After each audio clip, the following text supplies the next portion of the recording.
سلامونه جوړ تازه هیله ده چې روغ او جوړ اوسئ. غواړم چې په دې ویډیو کې تاسو ته د IPL په اړه لنډ معلومات درکړم، یعنې د یو مینوال په توګه چې د IPL په اړه کوم عمده معلومات دي او تاسو غواړئ پرې پوه شئ، غواړم چې همدغه معلومات تاسو ته وړاندې کړم. د IPL لوبې د شنبې په ورځ د مارچ په 22مه پیل کیږي او فاینل به یې د مې په 15مه وي. څه معنا؟ دا معنا چې دا لوبې به شاوخوا 2 میاشتې یا 3 یا 4 ورځې روانې وي، څه باندې 2 میاشتې به روانې وي. او جالبه خبره دا ده چې کله د IPL لوبې روانې وي نو نړیوال کرکټ یا بیخي په ټپه درېږي او بیا د یو نیم هیواد ترمنځ یوه لوبه کیږي. او علت یې دا دی چې د کرکټ ټول پانګوال، سوداګر، روزونکي، سلاکاران، اداري غړي او تر ټولو مهمه دا چې نړیوال ستوري، مشهور ستوري ټول په همدغه IPL کې مصروفینو. نورو هیوادونو ته چانس نه پیدا کیږي چې لوبې وکړي، ځکه د دوی اکثریت لوبغاړي په دغه لیګ کې مصروف وي. د لوبغاړو ترڅنګ نورې برخې هم او تلویزیونونه هم دغه لیګ ښیي او په ډېر عالي معیار او په ډېر عالي سټنډرډ ښیي. او د افغانستان هم اووه لوبغاړي په دغه لیګ کې لوبېږي او وروسته درته وایم چې کوم لوبغاړی چېرته لوبېږي. دا لیګ کې 10 ټیمونه دي. 2015 IPL لیګ کې 10 ټیمونه دي او په 2 ګروپونو باندې ویشل شوي دي، په الف ګروپ باندې او په B ګروپ باندې. هر ګروپ به په مجموعي ډول 14 لوبې کوي مخکې تر دې چې د پلی آف مرحلې ته ورسیږي. پلی آف هغه د 4 غوره لوبډلو مرحله ده چې بیا د هغه نه سیمي فاینل او بیا فاینل لوبې ته لاره کوي لوبډلې. په 14 ښارونو کې به دا لوبې کیږي. د هند د IPL لوبې به په 14 ښارونو کې کیږي. کوم وخت به کیږي؟ اکثریت لوبې د شپې لخوا کیږي چې په هند کې ماښام کیږي، دا لوبې شروع کیږي. یو شمېر لوبې د ورځې هم کیږي چې بیا 11-12 بجې یا 9 بجې شروع کیږي، نو تر مازدیګر پورې هغه لوبې ختمیږي. په دې لیګ کې تر ټولو په لوړ قیمت باندې چې اخیستل شوی دی هغه د هندوستان د ملي لوبډلې ویکټ ساتونکی دی ریشاب پانت، چې په 20 کروړه هندي روپیو باندې اخیستل شوی دی چې څه باندې 3 میلیون ډالر کیږي. بیا په افغان لوبغاړو کې چې په لوړ قیمت باندې اخیستل شوی دی هغه زموږ او ستاسو راشد خان دی.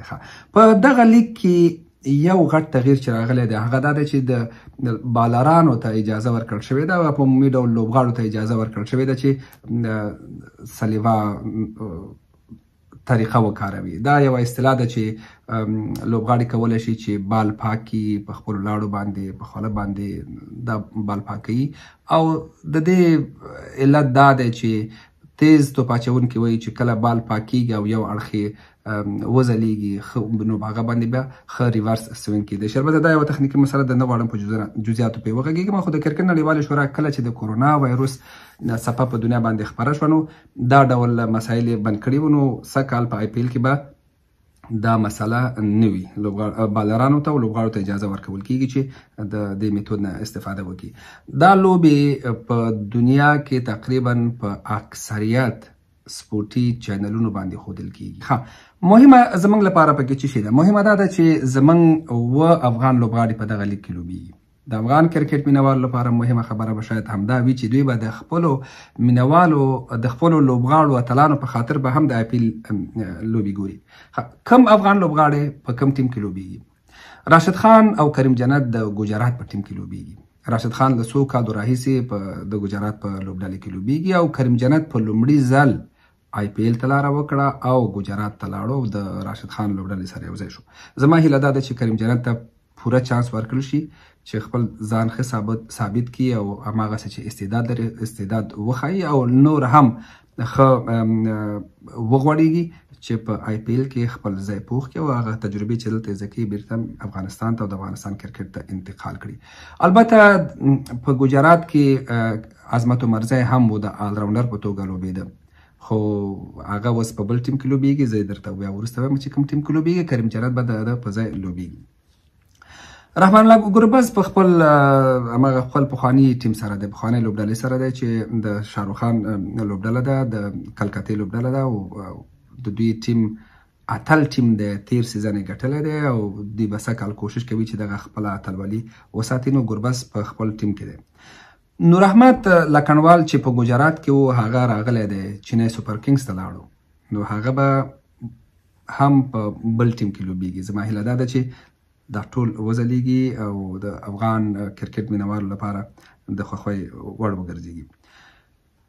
مجيب الرحمن چې یو څو سیزنه د آی پی ایل څخه د باندې بیرته یې آی پی ایل ته لاره کړې ده او زه واقعا خوشحال شوی یم ځکه مجيب الرحمن غوندې بالران بالخصوص په شارټ فارمټ کې یا په T20 کې ډېر کم پیدا کیږي. په نوي بال باندې درته په پاور پلی کې بالینګ کوي او په دې وروستیو کې مجيب الرحمن په توپوهنې کې هم هغه خپله وړتیا ښودلې ده. نو دی چې څو سیزنه نه و سږ کال به دی د ممبئی انډینز سره لوبیږي.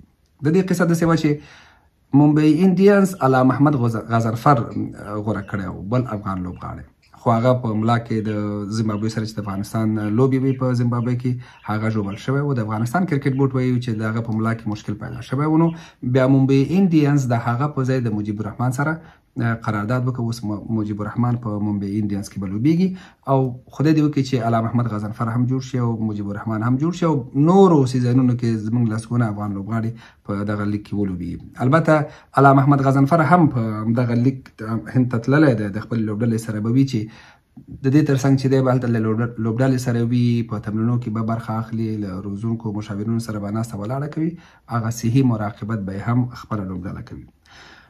عظمت عمرزی چې د 2024 کال غوره لوبغاړی نومول شوی و هغه به د پنجاب لوبډلې سره لوبیږي.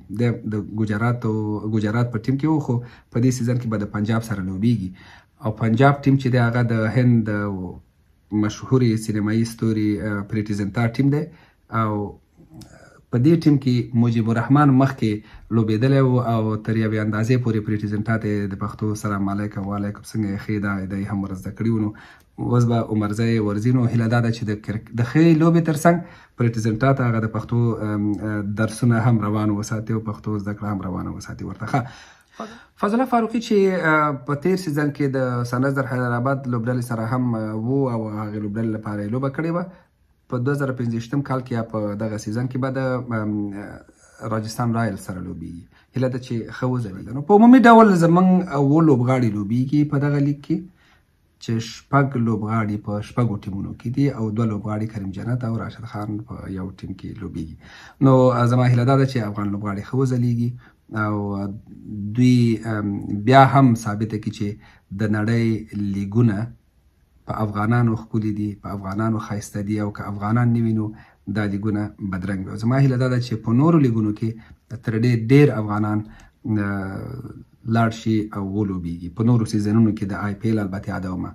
یوه بله خبره دلته دا یادومه چې د پاکستان هیڅ یو لوبغاړی هم په آی پی ایل کې نشته او علت یې دا دی چې د دوی دواړو ترمنځ سیاسي مسایل دي او هند نه غواړي چې پاکستان سره هیڅ ډول ورزشي رابطه ژوندی وساتي مستقیم ډول. البته نو د آی پی ایل په لوبو باندې به بیا په هماغه وخت کې خبرې کوو. نو په دې هیله چې زما دا خبرې زیاتې شوي نه وي. مننه.